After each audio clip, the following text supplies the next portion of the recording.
नमस्कार दोस्तों, welcome back to my YouTube channel. दोस्तों, आज के इस वीडियो में हम बात करने वाले हैं टैली प्राइम के अंदर कैश की एंट्री कैसे करते हैं और रिसीव्स की एंट्री कैसे करते हैं और पेमेंट की एंट्री कैसे करते हैं। दोस्तों, सबसे पहले यदि आप मेरे चैनल पर नए हैं तो प्लीज चैनल को सब्सक्राइब और वीडियो को लाइक जरूर कर लें। दोस्तों, ये वीडियो थोड़ी लंबी होगी लेकिन बहुत अच्छी वीडियो है। हम किसी भी व्यक्ति से या किसी फर्म से किसी से पेमेंट रिसीव करते हैं या फिर किसी को पेमेंट देते हैं तो उस एंट्री को किस तरीके से कर सकते हैं। इसके लिए आपको सबसे पहले टैली प्राइम को ओपन कर लेना है और गेट वेब ऑफ टैली पर आ जाना है। गेट वेब टैली पर आने के बाद दोस्तों, आपको सबसे पहले वाउचर्स वाले ऑप्शन पे आना है। यहां से आप चाहे तो एंट्री कर सकते हैं, पहली बात। दूसरी बात, यदि आप एंट्री करना चाहते हैं तो आप बैलेंस P&L में जाकर के बैलेंस शीट में जाकर के आपको जैसे भी आपका कोई भी सन्ड्री क्रेडिटर्स है या डेटर्स है, क्रेडिटर्स को आपको पेमेंट करना है या फिर किसी डेटर्स को आपको पेमेंट लेना है तो आप यहां से एंट्री डायरेक्ट जाकर के भी कर सकते हैं। लेकिन दोस्तों, अपन जो है एंट्री करने वाले हैं वो वाउचर्स में जाकर के कर सकते हैं। वाउचर्स में सबसे पहले आपको अपनी डेट, जिस डेट में आप पेमेंट कर रहे हैं उस डेट को सिलेक्ट कर लेना है। डेट को सिलेक्ट करने के बाद आपने किसी डेट में किसी भी व्यक्ति को पेमेंट दिया है तो आप यहां से उस डेट को सिलेक्ट कर लेंगे। जैसे कि मैंने 20/3/2025 को पेमेंट दिया है और ये पेमेंट हम बैंक के जरिए कर सकते हैं और कैश के जरिए कर सकते हैं। तो सबसे पहले मैं आपको यदि किसी पार्टी से GST टू GST B2B अगर किसी से बिल लिया है तो हम उसका पेमेंट बैंक से ही करेंगे। तो सबसे पहले जैसे कि मैं यहाँ से पंजाब नेशनल बैंक के जरिए पेमेंट कर रहा हूँ और पेमेंट जो है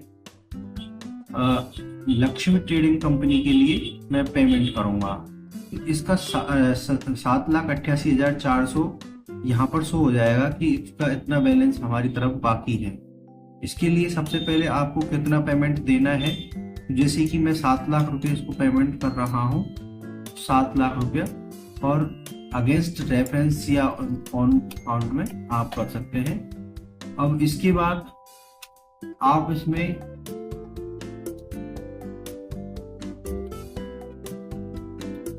$7 लाख करने के बाद आप न्यू रेफरेंस में इसको डाल सकते हैं। न्यू रेफरेंस में डालने से आप चाहें तो इसमें चेक नंबर अपना मेंशन कर सकते हैं।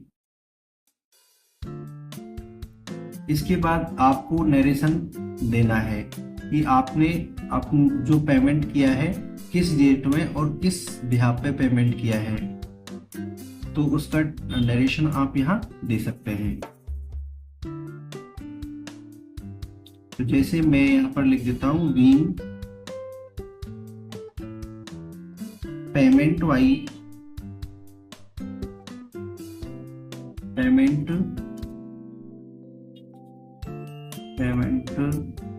Lakshmi trading company, Lakshmi trading company. इस तरीके से आप दे सकते हैं, कुछ भी आपको जैसा जो भी अच्छा लगे वो नरेशन दे सकते हैं। नरेशन देने के बाद आपको ये एक्सेप्ट पर जाकर के सबमिट कर देनी है। इस तरीके से पेमेंट्स की एंट्री हो जाती है। आप चाहे तो ये एंट्री कैश में भी कर सकते हैं, परंतु यदि कैश में 10,000 रुपये से नीचे की कोई भी ट्रांजेक्शन है, 10,000 रुपये तक का ही ट्रांजेक्शन हम यहाँ कर सकते हैं। तो कोई भी जैसे फर्म का नाम ले लीजिए आप, जैसे कुमार बिल्डिंग मटेरियल, वो हमने 25,900 इसका जो है करंट बैलेंस बाकी है और हम इसको 5,000 या 6,000 रुपया इसको दे रहे हैं, तो आप इस तरीके से कैश पेमेंट कर सकते हैं। अब बात करते हैं हम रिसीप्ट्स की एंट्री की। दोस्तों रिसीप्ट्स की एंट्री में भी कुछ ज्यादा परिवर्तन नहीं है। आप वाउचर्स में ही आकर के यहाँ से F6 शॉर्टकट की प्रेस करके रिसीप्ट्स का एंट्री कर सकते हैं।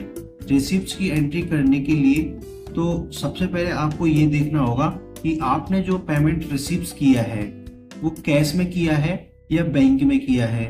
यदि आपने कैश में किया है तो इस जगह पे कैश वाला ऑप्शन अकाउंट में ले लेंगे। यदि आपने बैंक में किया है तो आप बैंक वाला ऑप्शन सेलेक्ट कर लेंगे। अपनी बैंक जिस किसी बैंक में आया तो बैंक को सेलेक्ट कर लेंगे। जैसे मैंने जो है बैंक में कैश रिसीप्ट किया है, कैश रिसीप्ट बैंक में किया है, इसके बाद हमें कौन सी पार्टी से ये जो है आया है पेमेंट, उस पार्टी का नाम सेलेक्ट कर लेंगे। तो जैसे मैंने यहाँ जो है पार्टी का नेम जो है कुमार बिल्डिंग मटेरियल्स है, यहाँ से और इसकी एंट्री कर देंगे। नेक्स्ट वीडियो में मिलेंगे। धन्यवाद।